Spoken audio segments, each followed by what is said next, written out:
Good morning, good afternoon, good evening across country, around the world. Welcome back to the Kerbal Space Program. We're about to launch a manned mission just to Kerbin orbit. I already have a... Ooh, I need to see it. I already have a... I'm thinking, is that one? No. That one. There we go. I already have a probe in space. It has a docking port on it. So we're going to launch and catch up on it and rendezvous and dock. I was initially going to do this with something that would be useful to start building a space station out of, but I don't want to. I want to do it separately. I have a mission to build a space station around Kerbin, but I want to, the probe I launched, after I launched, I was like, oh, that's kind of not very useful. So we're going to launch a space station as a separate thing. This will recover, recover this, because it needs to be manned. And yeah, so for that part, we have Valentina, our most experienced pilot, and Mersby, our most experienced engineer, because we rescued him from space. He's already been orbiting, so he's already 1 star. Sorry, Jeb and whatnot, we've left you behind. So this up here, you can see that's the engine. This is going to be the vessel in space. It's kind of the service module and then the command module here. Parachutes, docking port that opens and closes, a little bit of life support. RCS tanks on the outside. I probably have an overkill of, yeah, monopropellant. And then you can see our little RCS thrusters all around. This is a Mark 3-9 orbital command pod. It's something from a mod. I like it. It's only a 2-seater, but I like it because it's a little, I don't know, it's just kind of meaner looking than the regular one. Oh, look, those RCS things are just floating. Oh, well. Anyway, let us get this guy into space. Let's go T, Z. Wow, we can do a lot. I guess Valentina is very experienced. Everything, check your staging. Yes, yes, yes, yes, yes. And away we go. Oh, that's what's missing. Ah, that's loud for me. Plan our orbit, Delta V. Oh yeah, we're screaming up into space. Wow, sorry. I closed all those screens just to have a nicer shot at the opening there. But yeah, we are screaming into space. Let's slow down a lot. Wow, that was very aggressive. That was not at all the intention. Oopsie. All right, let's kick this over just a little more. Don't tip, don't tip, don't tip, don't tip, don't tip. Let's just lock prograde for the moment then. I could have shrouded this stuff, but I figured we wouldn't be going too fast in the atmosphere. Although I may have been wrong on that point because, wow, we're still going really fast, as you can see from the aerodynamic forces there. But once we ditch those 2 outer stages, we'll be going... Well, we'll be going fast, but not as strongly, if that makes any sense. So we've already botched this launch a little bit. We're at 80 degrees versus 90 degrees, but we can easily correct for that once we are in orbit. So let's see, we are barely thrusting up. So let's, okay, and this is a really flat trajectory. Let's start pitching over a little more horizontal, like, all right, you're gonna fight me, aren't you?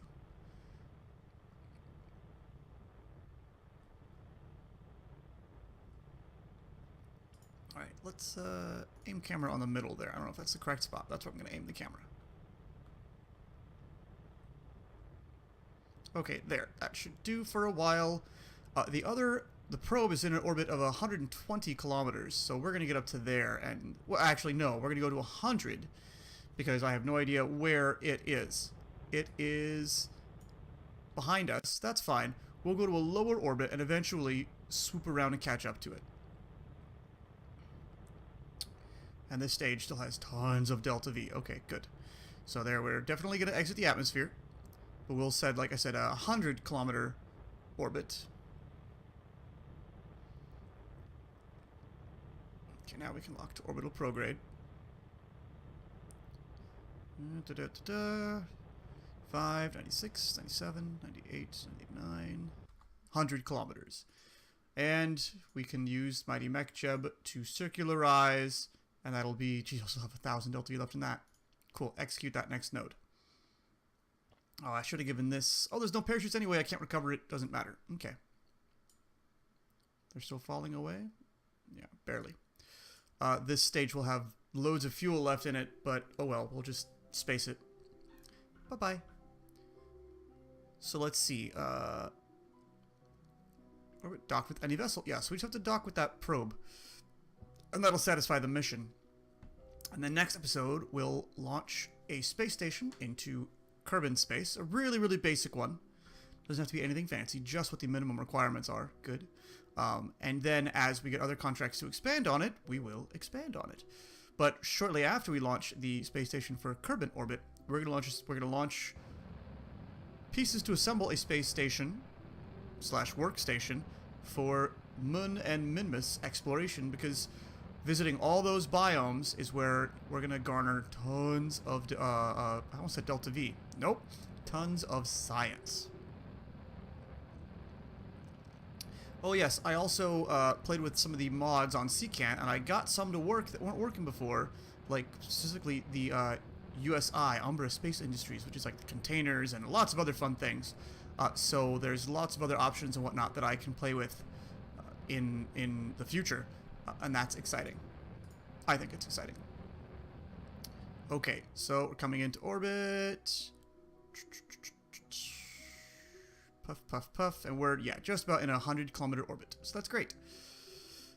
Done. All right, T, so we don't rotate. So we are there, and it is here. So set as target. How are we in relation? We are off by 1.4 degrees. We want to fix that. So again, match planes, create node. Execute that node. We've got lots of time to catch up to it because we are in a lower orbit than it. We will be going faster around the planet. That's just, you know, orbital mechanics 101. Well, let's turn on the RCS to get ourselves pitching around. This is a bit of a big ship still. We're kind of lumbering. I'm going to use as much of this stage as I can for fuel, and then we'll ditch it. But for the time being, we'll keep all of this and use it, because why not? Pity I can't. I overestimated. Better to overestimate. Always better to overestimate. I'm trying to be a little more resourceful when it comes to reusable stuff and not wasting parts and probes and debris. Like how we can reclaim stuff and get 700 to 800 whatever Kerbal bucks back each time. I don't know why. Let's turn RCS off. The auto warp doesn't really seem to want to work. There it goes. Okay, so I think it's because RCS was bouncing it back and forth. Anyway, as we're warping around, we can see we are slowly getting ahead of the probe, and we will eventually catch back up to it. Might take a few orbits, which is fine. They've got some life support. You can't see it here, but here we've got about 10 days worth of life support, so we'll be fine.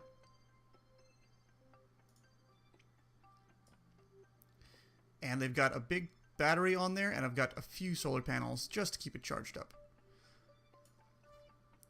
Alright, so we're going to do our burn. I'm going to let it do this burn, and then we're going to ditch this later stage, just because it'll make maneuvering for docking much more manageable. Alright, and there we go. That was it. So now our descending node should be 0. And it is. So that will make encountering them much easier. Well, at least it eliminates one factor. Alright, so let us quick save. Good. And we can time warp. We can't go any faster than 50 times while we're watching here. So we're only a 20-kilometer difference, so it's not much. We will eventually catch up to them, which is lame that it's eventually. So if we were to, let's see, ask MechJeb to home and transfer us to the target, it's going to be in 1 day. That's cool. All right. So we've got a node there in 1 day. Oh yeah, and that gives us a beautiful 0.3 kilometer separation there. There, you see it? There we go. 0.3 kilometers, relative speed of 13.8 meters per second. Easily done. So we can add that maneuver node, add the alarm for 1 day. Which makes it easy because now we can go back to the Space Center and do it all there. Well, do the time warp from the tracking station. We can accelerate much faster from the tracking station than we can while we're watching that vessel. Just because of the altitude it is at.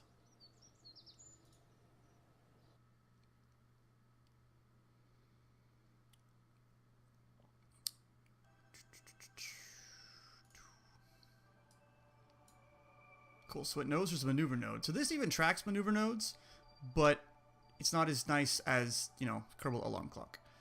So, let us... And... yeah, let's go. Whoa, whoa, whoa, whoa, whoa. Okay, hold on, let's focus on the planet, but, well, there we go. Whoa, otherwise, that's a little... Maneuver node in 4 hours. One more. For a bit.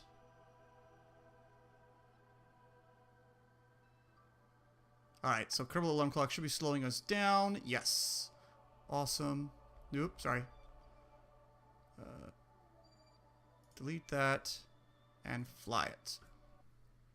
Because we're coming up on the maneuver node now. Oops, we're actually gonna... oh no, let's ditch that stage before we do this real quick. Provided we're not too late already.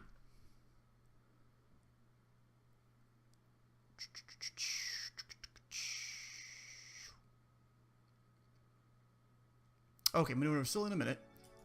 Let's go ahead and we're going to quick save here. We're going to ditch. Nope. Ditch and separate. There we go. And then activate that engine. And tell it to execute the next node. Unfortunately, we got a lot of maneuvering out of that, so we'll save the RCS thrusters. We'll use those, though, in a bit. Out of curiosity, is there a... ooh, there's an interior view, so that's kind of cool. You can see all their consoles and stuff. Well, a little bit from the back. Alright. It doesn't cut away all the sides, which actually I think is fine. I actually kind of like this view. I think that's pretty neat. Minus that glitch there. We'll turn that off. I don't know, to me it makes it feel a little more personal, you know, when it's like that. So, internet, yes, good, okay. So, let's see. We've got all the tools, awesome. Prograde, retrograde, normal, anti-normal, radial out, radial in, target, anti-target. So, we can burn anti-target, and that will slow our relative velocity down when it's time. We're still a ways away. We've still got some time, right? Where is our... ah, yes, it's way over there. So we're going to actually just warp over to here. And we should be able to see ourselves, yes, getting closer and closer and closer and closer and closer and closer and closer to the probe.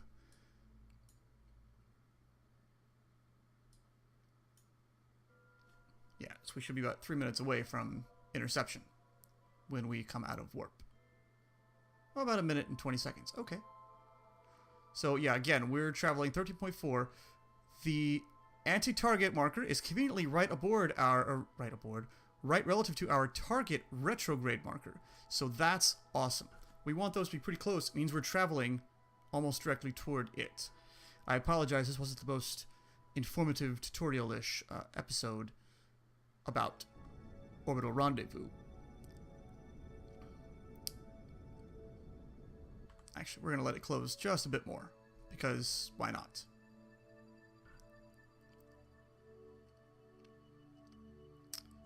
Alright, quick saving real quick, because little time warp.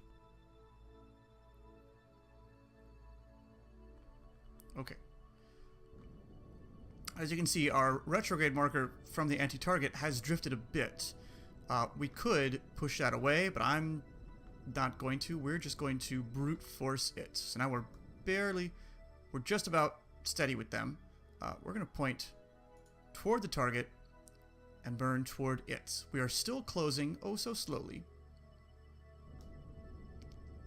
There, so now our prograde marker is directly on top of our target marker, so we should be heading directly toward it, which is pretty good. We're going to kill it there at 3. And we're going to turn retrograde to it just to slow ourselves down when we get a little bit closer. Once we get in really close and we have visual on it, we will align ourselves for docking. How's stuff doing? Are we still tons of fuel? Electrical charge is doing fine. Yeah. Yeah, closing at 3.1 meters per second. We can get rid of that. Don't need you. We don't need you. We'll just take all the visuals we can get here. Okay, little time warp. Ah, so you can see the probe. There, you can actually see the solar panels. So we'll kill our relative velocity. So now we should be in just about a matching orbit, less than 40 meters away from each other. So let's see. Can I actually lock? I should be able to, yes, select this guy, the docking port, and set that as the target. Not that it changes much, but it changes a little bit. So this is already set up decently. Control from here and open the shield. I used the shielded one because I could use it in space. So let's see. Do I have... Ah, there. See that red marker there? That shows the orientation, both directionally and rotationally, of the docking port. So if I remain pointed at that, I should be able to dock fairly well. So, now we're going to use RCS a lot. We're going to translate. That is, what is that? I, K, J, L, H, and N. So N will thrust us backwards, which is where I kind of want to go.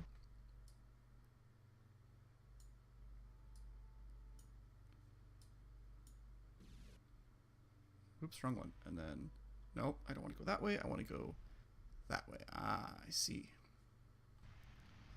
And maneuvering is always, well, docking maneuvering with a round vehicle there's no up and down really to tell you what's where. It can be a little hard sometimes. Although, okay, let's not drift any further past. At this point, a lot of it is just visual stuff. So let's see, if J is pushing that way, I want to rotate around, I think, to there, so that J is pushing, nope, one more quarter rotation. There we go. So we want this bit on this guy, that thing, to be pointed up, and that'll be kind of a decent indication for which way is which, because now J should go to the left, yes, L should go to the right, and I should go up. No, I goes down. Oh, that's fine. It's not that big a deal. Alright, so at this point, now we just need to drift over, and we need to get eventually we want to get the red marker, the target marker, and the prograde marker all lined up together. When you get those three lined up, and you're going straight forward, you should hit the dock just fine. And I could do more things with this guy to tell him to point a certain way or whatnot, but we're not going to fuss with that. This is a fairly simple docking. This isn't a space station docking or anything. Sometimes if you want better orientations, you can do things like that.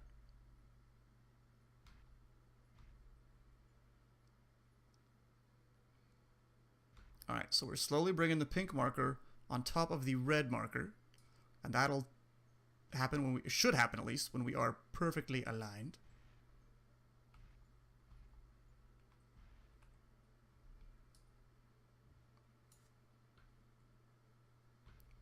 Okay, let's stop that drift. So we are below it, at least in this relative whatnot. So we'll thrust up. Okay, that's a lot of thrusting up.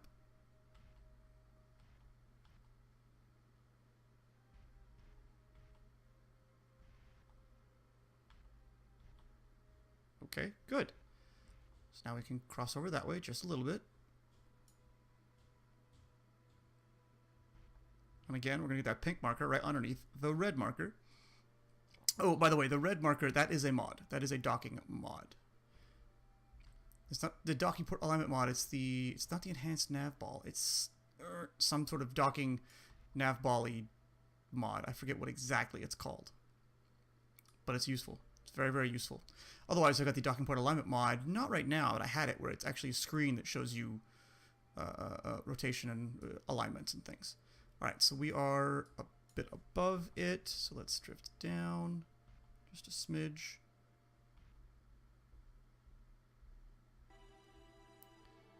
And let's start closing the distance. There we go. So now we got our prograde marker in play as well.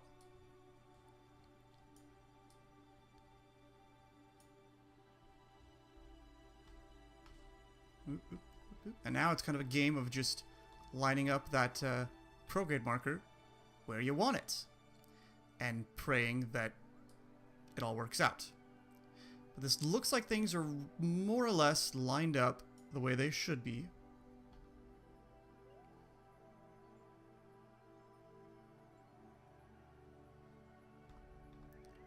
At least reasonably. They're all kind of commingling there. We're just about level with it. We're drifting pretty much straight into it. 2 meters per second is, or 0.2 meters per second is a fine speed, but slower is better. There are magnets that engage when you dock. So there's a little bit of freedom, and poof, there we go! We have completed an orbital docking. Like I said, the magnets are what drew us in nice and square there at the end. So that's a thing of beauty. We completed that contract, so we got a decent reward. And we also got some money for yay first thing. Yeah, this says the first station. Yeah, not really. But that satisfied one contract. Now we got to do the station. Well, we got 2 for stations. One for the moon, one for Kerbin. So there we go. There we go. There we go. There we are. And we still have a ridiculous amount of monopropellant. Yeah, I didn't need nearly that much monopropellant. But oh well. Sometimes for bigger things you do need more, and it was better to have more than less. They do have 10 days worth of life support, so I could leave them here, but why? I don't need to. No point. Like I said, it would have been nice to have launched something that was the start of a space station, but no. Why? What's the point? I think, though, that I might... We'll leave this guy, and actually, here's the idea. We're going to transfer all the fuel from, fuel from this into this. And that should still leave us easily half full. That way, this will be up here as a refueling bit for somebody else to come upon later. And then we can return this to Kerbin easily. Oh, we'll also transfer the monopropellant across. As you can see, the camera is slightly shifting this way. It's because the center of mass is shifting. We can just take a little bit out of one of these guys. It's not going to matter. In. Cool. So these guys will be a little off balance, but it's okay. And you still have monopropellant in you, right? Yeah, you do. So there we have it. Our first docking. We've done a rendezvous already so that we could... 85 kilometers. So that we could... rescue someone, but that was our first docking. But that's basically how it's done. Line up, and stick your nose on it, and grab onto each other. So, that's going to be it for this episode. I'm going to recover these guys and send them back home, and then do a few other side missions to earn money. I have done a few missions. I mean, my bucks are up pretty high. My science is up as well. I did a few science missions, and a few of the ScanSat collections got me some science as well. So we're up at 300 now, so I could get one more thing, but we're not going to yet. Anyway, I'll grind away with a few other satellite missions and whatnot just to keep things moving. Next episode, we'll start building the Kerbin's space station. Thanks for watching, thanks for hanging out. If you like, hit like, hit subscribe, tell your friends, tell your neighbors, pass the word. I will catch you later.